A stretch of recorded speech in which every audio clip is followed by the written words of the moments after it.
Selamat sore saudara, kembali Anda mengikuti Ranah Publik TVRI Yogyakarta, di mana program ini selalu akan mengangkat masalah-masalah yang saat ini tengah menjadi perbincangan masyarakat. Kami akan mencoba memflashback dulu pemirsa, tahun 2011 Indonesia meratifikasi konvensi tentang hak-hak dari penyandang disabilitas. Dan tahun 2016 Indonesia kemudian mengesahkan Undang-Undang Disabilitas yang mengakui hak dan juga kesetaraan antara penyandang disabilitas dan non-disabilitas. Dan kemudian 2 tahun berjalan setelah adanya pengesahan undang-undang tersebut masih belum tampak adanya perubahan.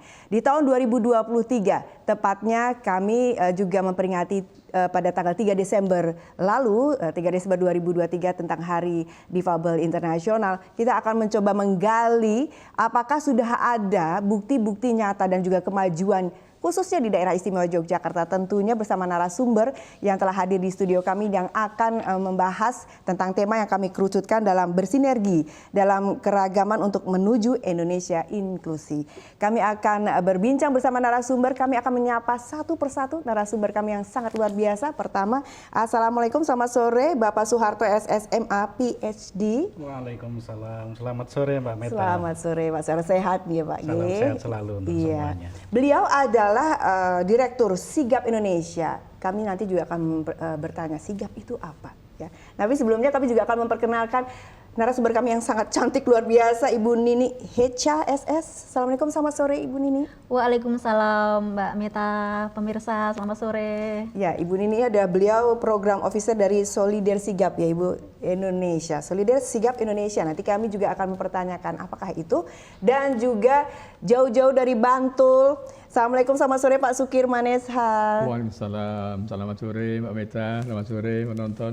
Ya, sehat ya Pak Sukirman. Alhamdulillah. Beliau adalah Lurah Kelurahan Palbapang, Kabupaten Bantul.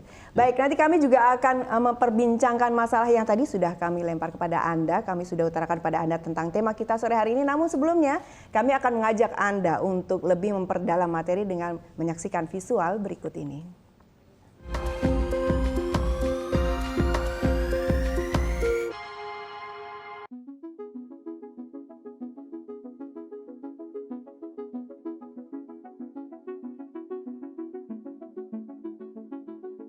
Pemenuhan hak penyandang disabilitas di Indonesia sudah mulai diinisiasi dengan ratifikasi UNCRPD pada 2011 silam. Pemerintah Indonesia kemudian mengadopsinya menjadi Undang-Undang Nomor 8 Tahun 2016 tentang penyandang disabilitas. Walaupun jaminan perlindungan hak penyandang disabilitas sudah nyata, namun dalam implementasinya pemenuhan hak bagi penyandang disabilitas masih belum optimal. Salah satunya adalah masih terbatasnya pelibatan penyandang disabilitas dalam ruang-ruang partisipasi publik seperti pada proses perencanaan maupun penganggaran pembangunan. Kita belum memiliki data yang valid terkait dengan jumlah penyandang disabilitas, ragam penyandang disabilitas yang tentunya ini sangat penting untuk kita melakukan upaya-upaya pemenuhan haknya. Belum maksimalnya pendataan penyandang disabilitas ini secara tidak langsung berdampak pada pemenuhan hak mereka, khususnya pada akses ke layanan dasar hingga ke partisipasi aktif mereka dalam pembangunan. Sigap Indonesia mengimplementasikan proyek Solider, Strengthening Social Inclusion for Disability Equity and Rights, di mana salah satu intervensinya adalah meningkatkan partisipasi kelompok terpinggirkan sebagai warga negara, termasuk dalam proses pengambilan keputusan pemerintah. Bentuk kegiatannya antara lain adalah penguatan kapasitas penyandang disabilitas melalui forum atau kelompok disabilitas di level kelurahan. KDK ini terbentuk pada tanggal 7 Juli 2022, jadi belum lama ya, yang mana dulu dibentuk di Aula Kelurahan Palbapang, saat itu didampingi oleh Sigap. Sebelum organisasi ini terbentuk atau perkumpulan ini terbentuk, kegiatan difabel di Kelurahan Palbapang itu sangat terbatas. Selain memperkuat kapasitas kelompok penyandang disabilitas, proyek Solider juga melakukan penguatan kapasitas dan pengarusutamaan isu inklusi kepada para pemangku kebijakan lainnya. Hingga saat ini, kerja-kerja yang dilakukan di Kelurahan Palbapang pun sudah bisa mulai diamati dan dirasakan oleh penyandang disabilitas. Sejauh ini untuk difabel dari kelompok kita sudah terlibat di Musrembang Kalurahan Palbapang, terus ada pelantikan PKK dan Ibu PAUD Palbapang, dan juga untuk inisiasi pembuatan ram, handrail, toilet akses itu semenjak adanya pembentukan kelompok difabel Kalurahan. Karena kita yakin ya, kawan-kawan penyandang disabilitas sendiri yang akan menggunakan, kita melibatkan untuk proses awalnya, perencanaan di mana titik RAM dibuat, seperti apa model handle yang diinginkan, seperti apa derajat kemiringan RAM yang akan kita bangun, kita melibatkan perwakilan penyandang disabilitas, sehingga kita yakin kalau penyandang disabilitas itu terlibat dalam proses perencanaan, tentunya mereka kelak akan bisa menikmati secara maksimal. Pelibatan kelompok penyandang disabilitas dalam setiap proses perencanaan pembangunan tentunya tidak hanya mendorong adanya partisipasi bermakna dari mereka, namun lebih jauh lagi memastikan bahwa tidak boleh ada satu orang pun yang tertinggal dalam pembangunan di negara ini. Ke depan kita pastikan bahwa semua warga Palbapang termasuk penyandang disabilitas nanti akan menikmati proses dan hasil pembangunan secara setara dengan warga lainnya.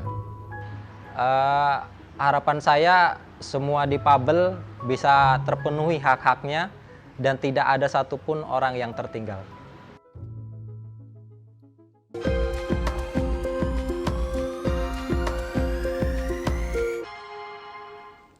Demikian tadi informasi atau tayangan yang dapat Anda jadikan panduan untuk masuk dalam perbincangan kita pada sore hari ini di ranah publik. Kami langsung menuju ke Bapak Soeharto sebagai Direktur Sigap Indonesia.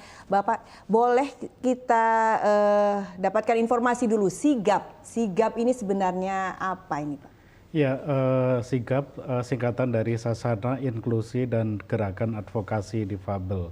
Nah, ini merupakan lembaga swadaya masyarakat atau organisasi non-pemerintah. Tujuan kami adalah mengupayakan terwujudnya masyarakat yang inklusif. Nah, Sigap ini sebenarnya kita dirikan tahun 2003 ya, tanggal 5 Mei tahun 2003. Zaman itu adalah zaman ketika masih banyak diskriminasi yang dihadapi oleh teman-teman difabel atau penyandang disabilitas. Contoh misalnya ketika ingin mendaftar ya menjadi CPNS misalnya, itu baru mendaftar sudah ditolak, Mbak Meta. Kemudian mendaftar di perguruan tinggi negeri juga begitu, baru mendaftar sudah ada persyaratan tidak boleh punya kecacatan. Zaman dulu istilahnya masih cacat ya, tidak boleh ada kecacatan yang bisa mengganggu proses belajar mengajar misalnya. Bahkan ada juga kampus yang kayaknya kok tidak ini ya, tidak tidak ramah, mungkin juga tidak menghargai kapasitas perbedaan kapasitas difabel, sehingga kalau difabel keterima di kampus tersebut waktu itu hanya dimasukkan ke jurusan tertentu begitu, satu jurusan saja, jadi tempatnya difabel tuh di situ aja gitu. Padahal teman-teman difabel tentu punya kapasitas yang beragam, punya minat yang beragam gitu. Jadi kondisi itu yang kemudian mendorong kami para anak muda, Mbak Meta, waktu itu saya masih baru lulus kuliah ya. Sekarang juga masih muda, masih Pak muda ya, semoga awet muda ya. Jadi mendorong kami untuk mendirikan Sigap. Nah ini harapannya menjadi mitranya ya. Kami tidak berharap menjadi semacam yang sering mendemo pemerintah gitu ya. Kami ingin jadi mitra pemerintah agar bisa memberikan layanan dan program yang lebih baik kepada difabel gitu, Mbak Meta. 2003 sudah ada Sigap, tapi ini non pemerintah ya? Iya, non pemerintah. Pemerintah sudah mengakui Sigap? Sudah. Sekarang Sigap benar-benar sudah jadi mitranya pemerintah, Mbak Meta. Baik di level kabupaten, kota sampai nasional. Di antaranya misalnya kami banyak terlibat dalam pembahasan Undang-Undang Nomor 8 Tahun 2016. Kemudian kami adalah organisasi yang membidani lahirnya Peraturan Pemerintah Nomor 39 Tahun 2020 mengenai akomodasi yang layak untuk penyandang disabilitas dalam proses peradilan. Kami yang ngedraft itu, Mbak. Baik. Kemudian kami juga mempromosikan peradilan inklusif.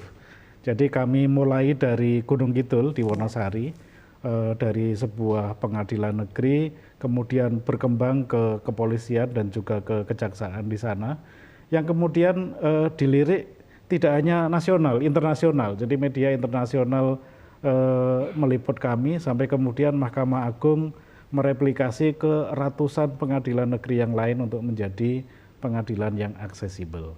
Nah, kemudian satu lagi adalah desa inklusif, atau kalau di DIY namanya kelurahan inklusif gitu ya.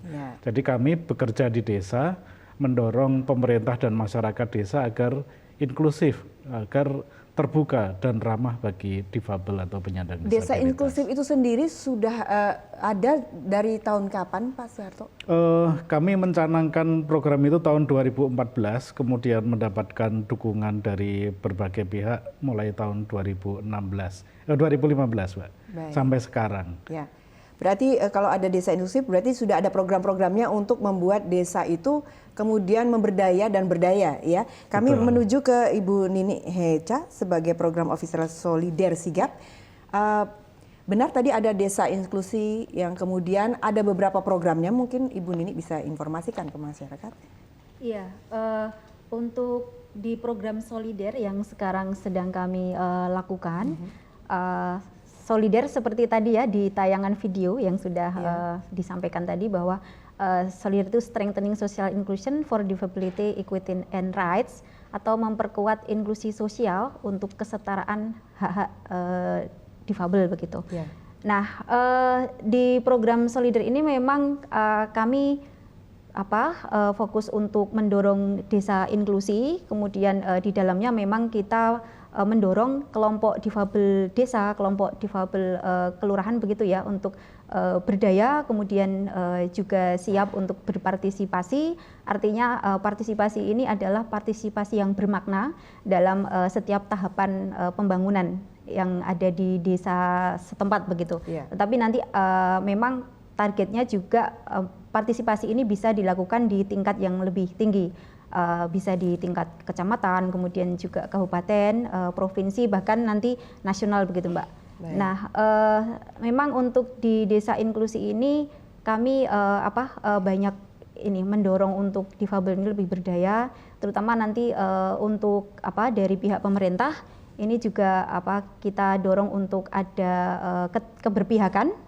Nah ini nanti Pak Lurah bisa banyak bercerita ya Pak ya, terkait apa nih yang dilakukan begitu kelurahan untuk bisa mendorong terjadinya inklusi di desa. Baik, sebelum kami ke Pak Lurah, saya akan kembali ke Pak Suharto. Ini Pak, ini kan ada istilah difabel, kemudian ada disabilitas. Ini apa sih Pak ini perbedaannya atau sama saja ini sebenarnya? Ya, secara secara filsafat, filosofis tentu ada perbedaan makna ya. Kalau disabilitas itu adalah interaksi antara gangguan internal dengan hambatan lingkungan yang membuat difabel atau penyandang disabilitas ini tidak bisa berpartisipasi di dalam pembangunan begitu. Artinya apa? Jadi kalau misalnya saya seorang difabel netra, jadi saya punya gangguan penglihatan, kemudian bertemu dengan lingkungan yang menghambat ya. Lingkungan yang menghambat itu bisa berupa jalan yang tidak ramah gitu, berlubang-lubang misalnya, atau bertemu dengan hambatan yang sifatnya itu sosial ya. Jadi misalnya masyarakat yang tidak menerima, atau hambatannya bisa berupa hukum gitu, ada aturan hukum atau ada praktek-praktek yang diskriminatif sehingga membuat saya kemudian tidak bisa berpartisipasi dalam pembangunan, ditolak lah katakanlah begitu. Nah, difabel itu dari kata differently able people, jadi orang yang mempunyai kemampuan berbeda. Jadi disabilitas atau impairment dalam bahasa Inggris itu kan membuat orang memang punya gangguan fungsional begitu ya. Nah, gangguan fungsional itu setiap orang berbeda-beda gitu. Nah, itu yang menyebabkan setiap orang juga mempunyai kemampuan yang berbeda-beda. Nah, tetapi sebenarnya di dalam perbedaan itu mereka tetap able gitu ya, tetap mampu melakukan segala sesuatu dengan cara yang berbeda ya. Contoh misalnya kalau Mbak Nini membaca dengan mata dengan buku biasa gitu. Nah, kalau saya membaca mungkin juga masih dengan mata, tapi tulisan pada buku saya gede-gedein, atau di laptop itu saya pakai magnifier misalnya gitu. Atau kalau teman saya yang totally blind, mereka tidak lagi menggunakan mata untuk membaca, mereka membaca dengan rabaan tangannya, kemudian tulisannya pakai braille, seperti itu kira-kira. Ya, semoga ini bisa membantu pemirsa untuk mengetahui perbedaannya. Namun kita akan menuju Pak Lurah, tapi sebelumnya kita akan mengajak pemirsa terlebih dahulu untuk menyaksikan pariwara berikut ini.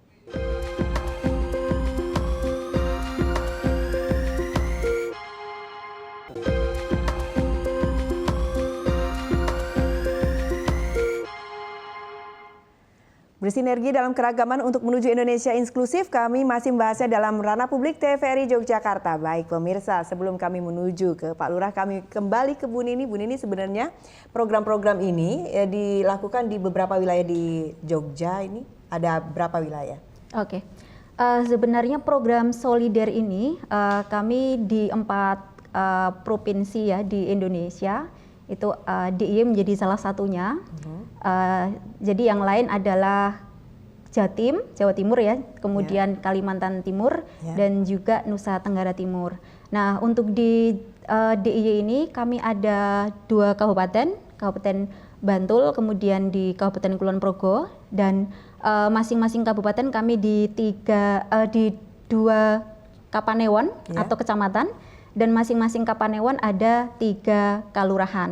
Nah, di Bantul ada 6, itu Palbapang salah satunya, kemudian ada lagi Sabdodadi, lalu ada Kelurahan Bantul sendiri, lalu Trimulyo, Sumber Agung, dan ada Patalan. Baik. Gitu. Kami ke Pak Kirman. Pak Kirman, tadi ini di Bantul, di Palbapang. Kami juga melihat tadi di visual bagaimana kegiatan. Sewaktu pertama kali diinformasikan bahwa ada program di desa yang dipimpin oleh Bapak, kemudian langkah apa yang Bapak lakukan waktu itu? Baik, terima kasih. Keberadaan program disabilitas yang di Kaluaran Papang, semula kami belum begitu mendetail ya tentang ini apa program disabilitas itu. Tapi setelah ada teman-teman dari kelompok disabilitas, jadi Kaluaran Papang itu kemudian melakukan pendekatan kepada kami bahwa Pak, ini akan kita bentuk kelompok disabilitas di Kaluaran Papang. Seperti yang ditayangkan di video tadi, memang baru sekitar tahun 2022, bulan Juli itu ada gagasan, kemudian kami tangkap untuk kami buatkan untuk penguatan lembaga itu dengan kita beri nama Pelita Harapan, dan kita sekaligus kita buatkan SK pada saat itu. Kemudian untuk implementasi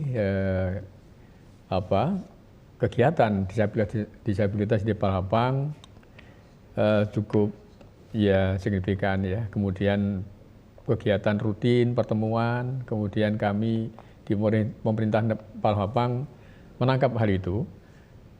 Juga kami libatkan untuk kesetaraan hak tadi yang disampaikan baik Pak Harto maupun Mbak Nini, bahwa memang kita perlu memperhatikan hak-hak disabilitas bagi warga kita, yang di samping pertama kita libatkan untuk mengikut sertakan mereka dalam hal kebijakan pemerintah pembangunan di tingkat kelurahan, seperti ikut di dalam musyawarah kelurahan, kemudian termasuk kita libatkan dalam pembangunan dan sebagainya. Dan kemudian termasuk kami perhatikan, kita anggarkan di situ memakai anggaran dana desa yang memang sesuai dengan instruksi pemerintah pusat, juga dipersilahkan untuk memberikan plot pada kegiatan membina ataupun membantu kegiatan disabilitas. Berarti ada peraturan dari kelurahan sendiri ya yang mengikat mereka untuk supaya mendapatkan hak yang setara, bahkan juga mendapatkan perlakuan yang sama begitu. Iya, betul. Ya. Betul Mbak Mita, karena di situ memang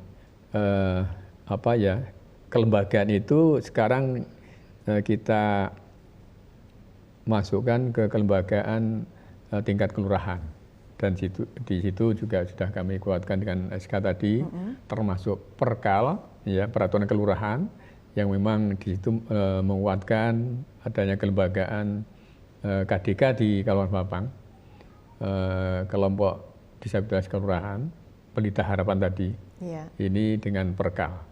Begitu. Ya, kami menuju ke Bu Nini kembali. Program-programnya apa saja sih Bu yang diformulakan untuk berbagai daerah di Jogja ini? Iya, yang pertama tadi kami mendorong setiap wilayah itu menjadi inklusif ya, melalui desa inklusif maupun kelurahan inklusif begitu. Kemudian juga kami mendorong untuk pembentukan kelompok difabel di masing-masing desa atau kelurahan. Kemudian juga menguatkan kelompok difabel tersebut untuk bisa mandiri, kemudian mampu berpartisipasi aktif begitu dalam setiap tahapan pembangunan. Kemudian kami juga, ini Mbak Mita, untuk ketenaga kerjaan, kami juga mendorong untuk optimalisasi unit layanan disabilitas ketenaga kerjaan begitu di masing-masing kabupaten maupun provinsi yang menjadi area program kami. Nah, selain itu kami juga mendorong untuk memperluas jaringan yang memang kami untuk ini mendorong ada advokasi begitu ya untuk di berbagai kebijakan, jadi melalui jaringan tersebut. Nah, program Solider ini kami didukung oleh program inklusi yang merupakan program kemitraan Indonesia Australia untuk masyarakat inklusif. Sudah kelihatan hasilnya, Ibu? Ini hampir 2 tahun berjalan dan saat ini sudah terbentuk 50 kelompok difabel, kemudian juga di masing-masing wilayah itu juga kami sudah mendorong berbagai regulasi, termasuk tadi yang disampaikan oleh Pak Lurah. Kemudian untuk ULD-nya ini kami juga sudah beberapa ULD itu menjadi lebih berfungsi optimal setelah kami hadir di situ begitu. 2 tahun 50 kelompok itu menurut Ibu itu masuk ke target atau masih harus dikejar?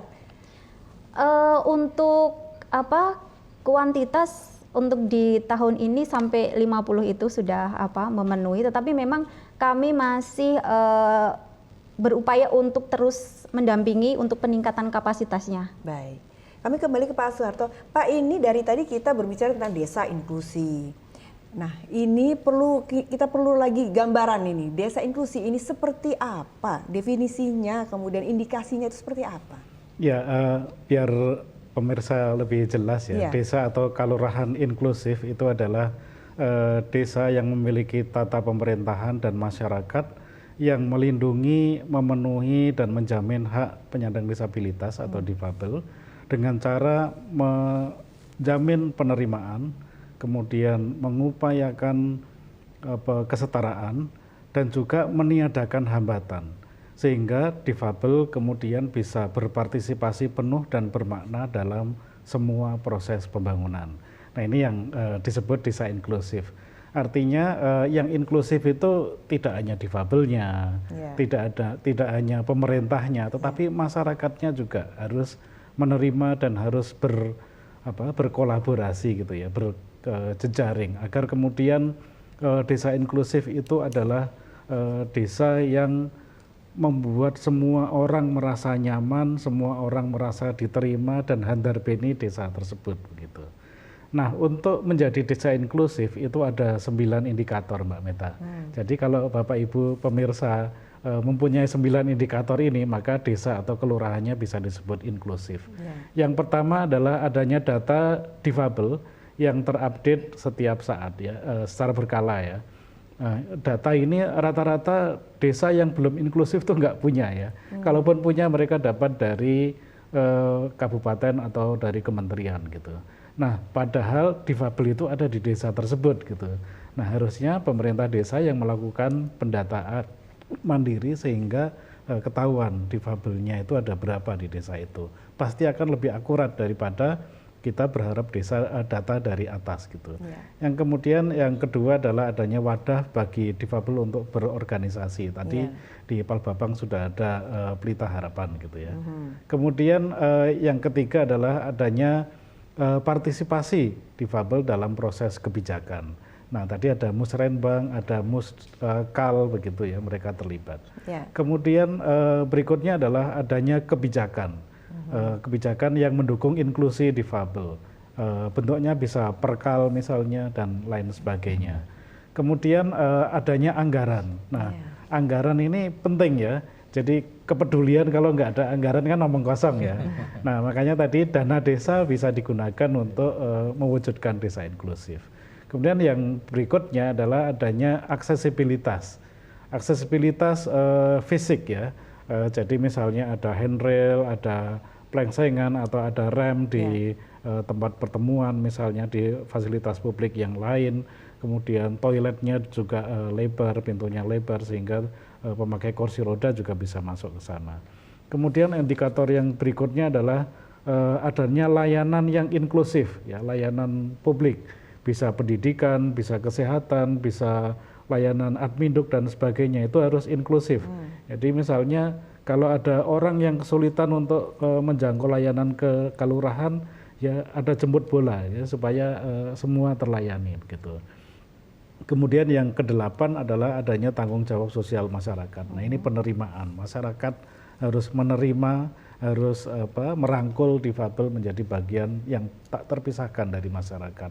Dan yang ke-9 adalah adanya inovasi dan jejaring sehingga hal-hal yang baru bisa diciptakan, bisa dibuat, kemudian antara satu kelompok masyarakat dengan yang lain bisa dirangkul agar semua mendukung inklusi difabel dalam proses pembangunan. Baik, coba nanti pemirsa di rumah membedah lagi dari 9 itu apakah di desanya sudah masuk. Saya rasa masih banyak yang belum ya Ibu ya. Kalau kita lihat, salah satunya ke Palbapang di tempat Pak Sukirman, dari 9 yang sudah dijabarkan, yang sudah masuk kategori desa inklusif itu. Dari 9 itu mana yang menurut Pak Sukirman di Palbapang itu yang harus mendapatkan perhatian lebih dari 9 itu? Silakan. Terima kasih. Jadi sesuai yang disampaikan oleh Pak Harto dari 9 indikasi ya, sekalipun belum maksimal, kami sudah melakukan untuk memberikan layanan untuk kebutuhan secara fisik ya. Kami sudah berupaya memberikan handrail, kemudian tadi ada kamar mandi ya. Kamar mandi sudah kita buat sedemikian rupa sehingga untuk layanan disabilitas bisa terpenuhi. Kemudian termasuk dalam hal kesehatan, kami juga mengupayakan dalam setiap pertemuan kita lakukan untuk pemeriksaan kesehatan bagi mereka penyandang disabilitas di pertemuan rutin kelurahan. Kemudian termasuk tadi yang disinggung Mbak Nini, Pak Harto terkait dengan pemenuhan hak terkait dengan ketenaga kerjaan ataupun bahkan salah satu ketua K3 kami, ketuanya ini sudah masuk diterima ASN, bahkan di di salah satu OPD Kabupaten Bantul di Dinas Kependudukan dan Catatan Sipil. Ini. Mari kita bahas anggarannya Pak. Kalau kita lihat data dari 0,015% anggaran dari pemerintah ini dialokasikan kepada penyandang disabilitas yang masih jauh di bawah negara-negara lainnya. Kita masuk ke anggaran desa. Apakah dari desa Palbapang sendiri menggandeng swasta? Karena kalau kita lihat dari dananya sendiri kan kecil gitu ya Pak ya. Bagaimana? Ada inovasinya? Kami usaha ke sana nanti, insya Allah. Jadi kalau kita memang mengandalkan dana desa atau anggaran yang kita rencanakan di kelurahan itu, memang banyak kurangnya begitu nggih. Jadi mungkin bisa kita carikan untuk dengan pihak swasta atau memberikan para donatur yang mungkin bisa kita tarik untuk bisa memberikan perhatian kepada penyandang disabilitas di Kaluaran Palembang. Baik. Itulah. Ya, kami ke Bu Nini. Bu Nini, kalau misalnya kita lihat juga data bahwa sebenarnya kemudian sosialisasi yang di pejabat daerah ini itu katanya kurang, Ibu, untuk mengetahui apa sih yang diperlukan penyandang disabilitas gitu daripada pejabat-pejabat di nasional gitu. Apakah itu benar? Iya, kalau sesuai dengan yang kami hadapi ya, selama ini memang kami terus mengupayakan untuk melakukan pendekatan kepada pemerintah daerah, terutama ya pemerintah daerah, kemudian sampai di kabupaten kota, lalu juga kecamatan dan desa atau kelurahan. Karena memang tidak dipungkiri untuk permasalahan difabel ini memang butuh untuk terus-menerus dilakukan pemberian perspektif begitu ya. Nah, di program Solidar Inklusi ini kami terus melakukan beberapa upaya untuk menyampaikan perspektif ini kepada pemerintah daerah, sampai ke tingkat desa dan kelurahan begitu. Dan itu bukan hanya pemerintahnya sebenarnya, karena masyarakat pun itu juga penting sekali untuk mendapatkan perspektif terkait difabel, karena selama ini kan memang difabel masih mendapatkan stigma negatif ya. Nah, itu yang perlu dikikis begitu. Jadi pemerintah kemudian masyarakat bersama-sama untuk memberikan kesempatan yang setara kepada difabel setelah mereka mempunyai perspektif yang sudah positif nih terhadap difabel. Baik, gitu, Mbak. Baik, pemirsa, kami juga nanti masih akan membahas lagi tentang tema kita kali ini. Namun sebelumnya kami akan mengajak Anda untuk menyaksikan pariwara berikut ini.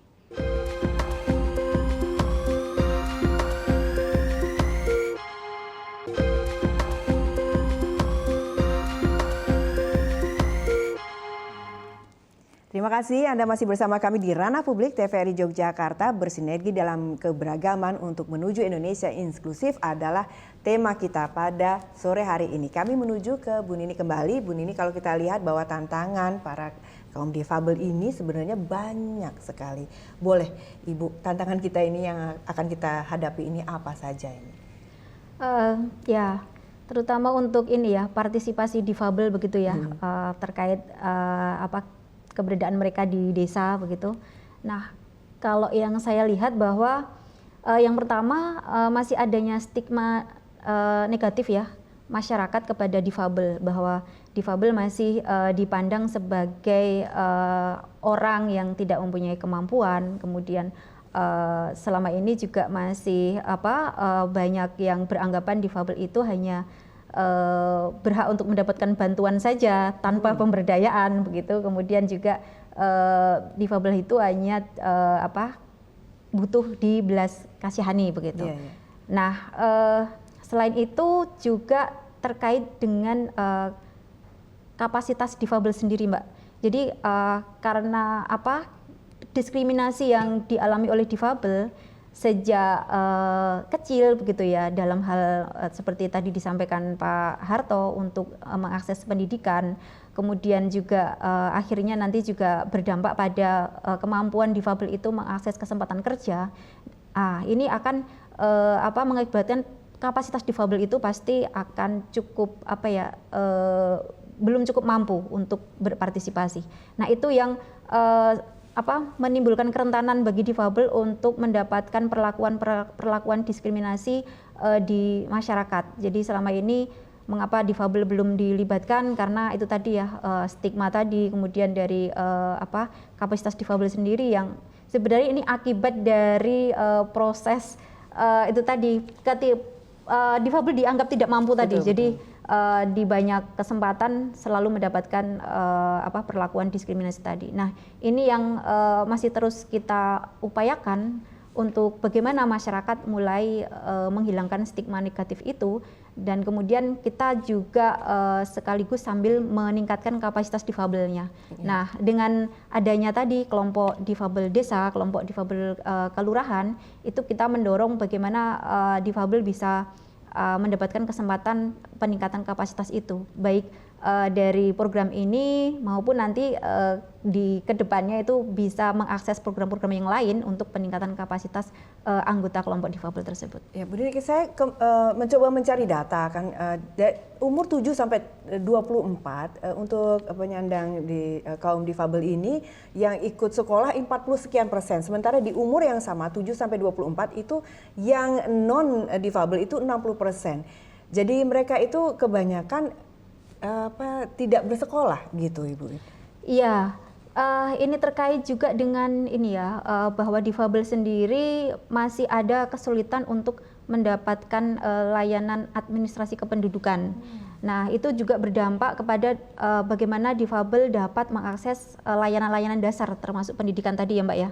Pendidikan dasar itu banyak juga difabel yang memang kesulitan.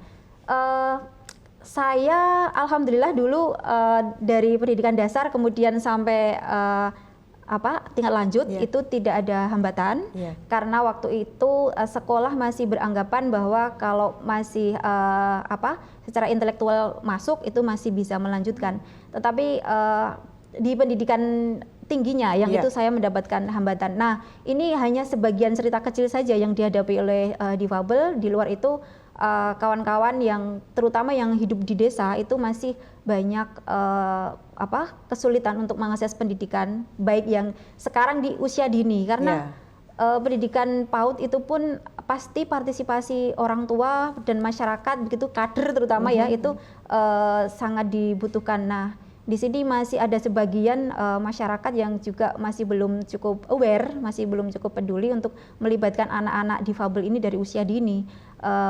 Kemudian juga keluarga. Nah, ini dengan KDK ini kita juga berusaha untuk memberikan pendampingan, kemudian juga pemahaman kepada keluarga bahwa difabel pun ini berhak itu untuk ditingkatkan kapasitasnya, dalam hal ini sekolah diberikan hak yang sama begitu. Baik. Jadi akhirnya bisa mengakses pendidikan yang lebih tinggi. Baik, tapi ke Pak Harto. Pak Harto, apakah benar desa inklusi ini merupakan pembuktian agar kemudian pemerintah itu mengadopsi ajaran ataupun desa inklusi ini?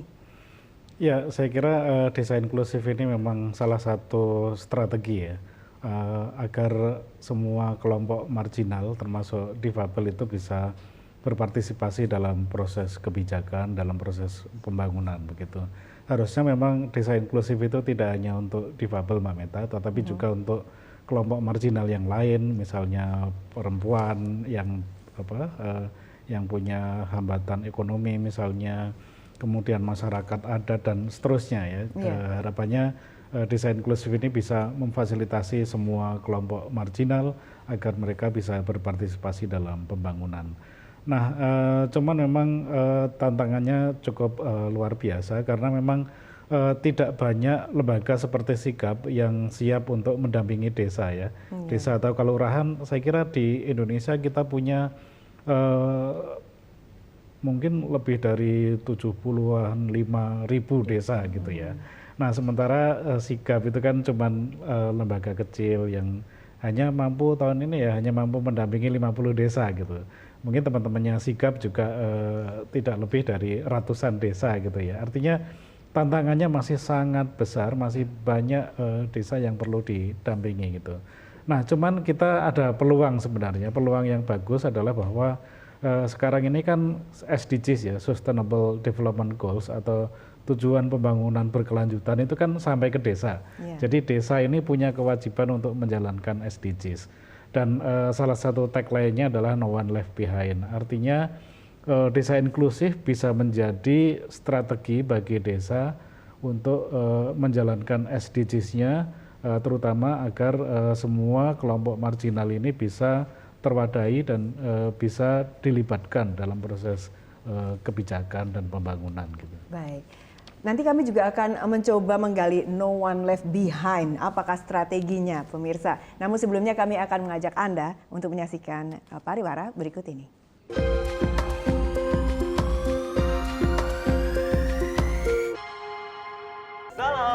Super Suara Perempuan.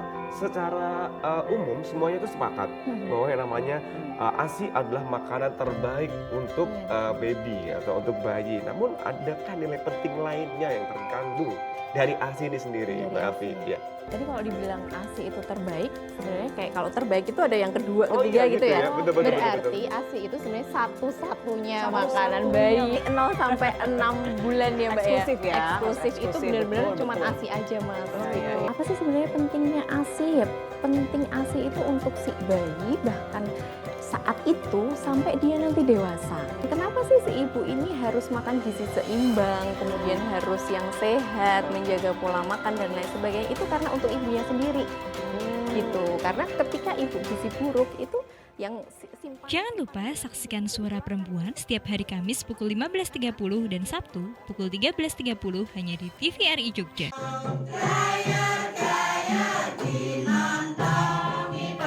Ini kok sebutan wong wedok. Nggih. To wong diento-ento kaya dene wong. Permainan Nini Towong berbeda dari permainan biasanya karena gerakan dari boneka Nini Towong yang dipercaya dipengaruhi roh halus. Lantainya masih jobin itu, jobin semen sama gamping. Semen gamping itu. Itu cengkrem kan ada dua macam, ada yang dilem sama cengkrem ini yang wanita. Lemnya misalnya apa dong? Pakai kalung yang karset.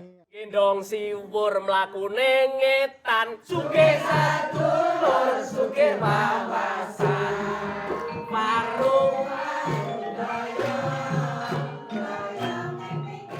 Jangan lupa saksikan Sahabat Desa setiap Senin pukul 11.30 dan Kamis pukul 16.30 hanya di TVRI Jogja.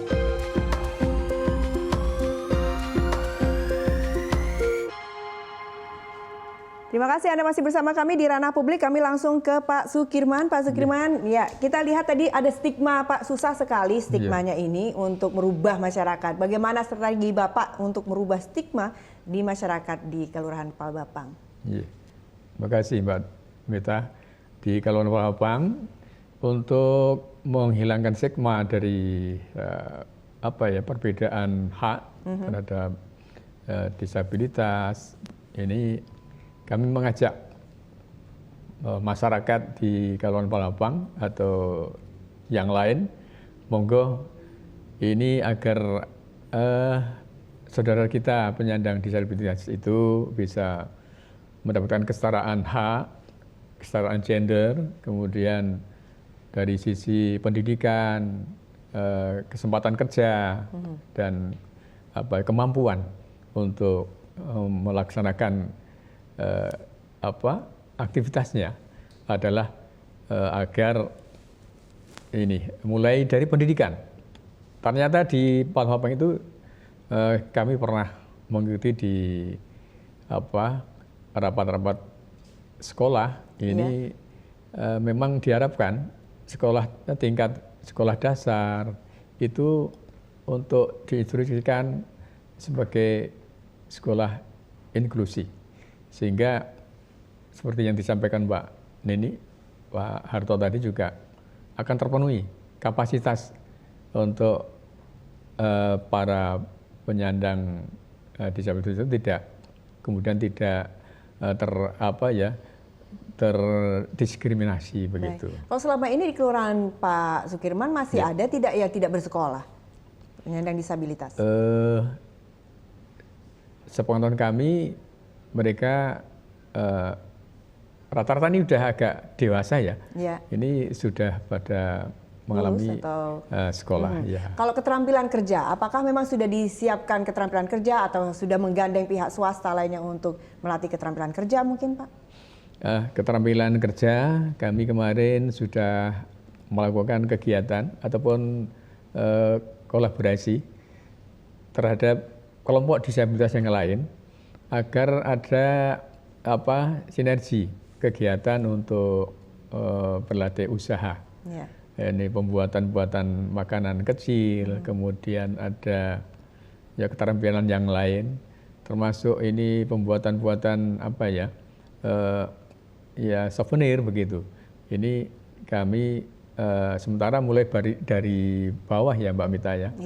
belum bisa meningkat pada kualifikasi yang lebih tinggi begitu.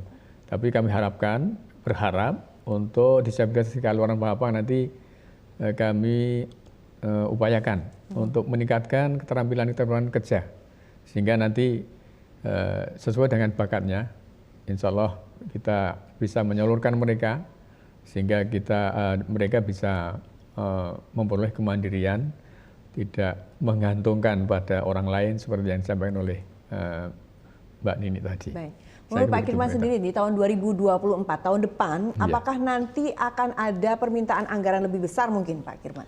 Insya Allah kami upayakan untuk penganggaran orientasi ke disabilitas.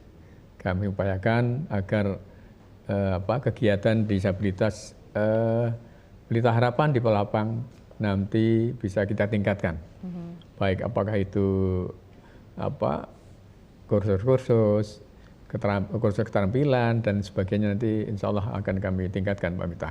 Baik, kami ke Pak Soeharto ya Pak. Ini kan tadi ada one left behind, no one left behind atau? No one left behind. No one left behind.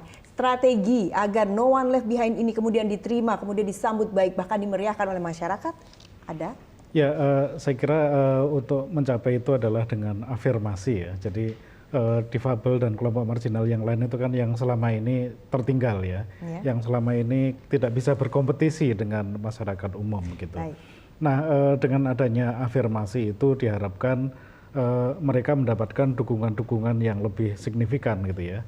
Misalnya untuk berusaha diberikan modal, diberikan pelatihan, atau di dalam pendidikan misalnya diberikan beasiswa sehingga mereka bisa bersekolah begitu.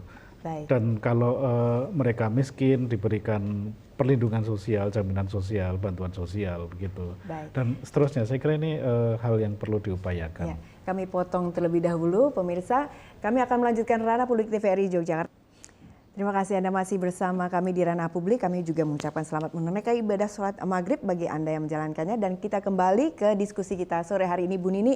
Langsung saja ini Bu Nini. Sebenarnya tantangan apa sih Bu Nini yang terbesar yang dihadapi oleh daerah istimewa Yogyakarta?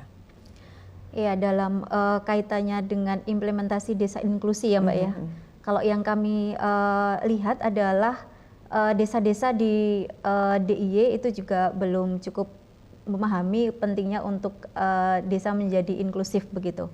Nah, kami melihat bahwa di sini peran pemerintah di tingkat daerah maupun di tingkat pusat untuk nanti membuat regulasi yang mendorong semua desa, kelurahan menjadi inklusif itu sangat penting. Jadi ada pemahaman yang sama dari tingkat nasional kemudian juga daerah bahwa desa inklusi itu penting untuk diwujudkan. Baik. Kami ke Pak Soeharto, no one left behind itu tadi, kira-kira masih jauhkah kita bisa mencapainya atau harus percepatannya bagaimana kita ini, jalan pintasnya? Ya, saya kira ini masih jauh untuk dicapai ya. Saya kira untuk DIY ada peluang Mbak, karena sekarang ini di DIY ada program yang namanya reformasi kalurahan.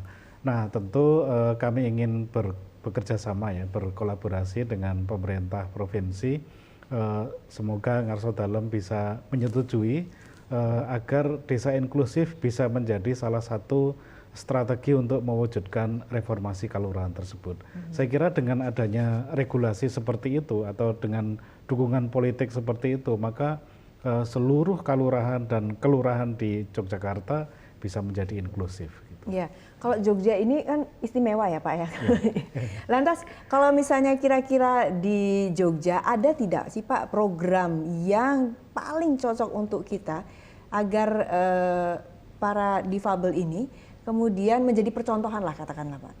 Ya tadi ya saya kira dengan reformasi kelurahan yang sekarang sudah ada peraturan gubernurnya itu ini bisa menjadi pintu masuk untuk menjadikan Yogyakarta ya, provinsi DIY menjadi provinsi yang inklusif. Kebetulan DIY juga sudah mencanangkan menjadi provinsi yang inklusif ya. Artinya sudah ada dukungan politik paling tidak. Nah, bagaimana kemudian inklusif ini kemudian masuk ke desa, ke kelurahan dan juga ke kelurahan ya yang ada di DIY ini. Boleh saya tahu pergub itu turunnya kapan itu Pak? Belum lama ini Mbak, jadi tahun ini juga. Ini baru tahun masih ini. hangat ini. Baru Iya. sosialisasi Jadi, berarti ya Pak? Iya betul. Jadi harapannya ini bisa menjadi awalan ya bagi DIY untuk menjadi provinsi yang inklusif dan kemudian bisa ditiru oleh provinsi-provinsi yang lain, harapannya begitu. Berarti hanya DIY kah DIY yang saja. mempunyai Ya, pergub hanya DIY. ini? Oh, luar biasa. Baik Pak, ini Pak Sukirman, kita kan udah pada segmen terakhir ini Pak ya. Kira-kira apa yang akan Bapak sampaikan supaya didengar oleh pemerintah?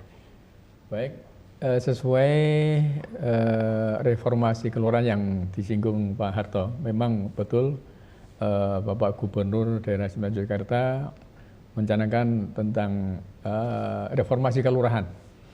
Bahkan yang namanya reformasi kelurahan itu beberapa segmen yang bisa berbagai macam reformasi yang bisa kami lakukan atau dilakukan di tingkat kelurahan. Seperti misalkan segmen masa reformasi tentang pertanahan, tentang kesehatan, tentang termasuk disabilitas. Dalam hal melayani kelompok disabilitas, kami insya Allah di Kelurahan Palbapang nanti juga kami lakukan reformasi pelayanan di disabilitas. Baik. Itulah. Baik, terima kasih Pak Sukirman, Pak Suharto, juga Bu Nini yang telah hadir di studio, dan juga saya mengucapkan terima kasih banyak atas perhatian Anda para pemirsa di Ranah Publik kali ini. Jangan lupa untuk menyaksikan Ranah Publik episode mendatang yang akan membahas masalah-masalah yang aktual di Daerah Istimewa Yogyakarta. Mewakili kerabat kerja saya Meta Doka mengucapkan terima kasih atas perhatian Anda. Selamat petang dan sampai jumpa.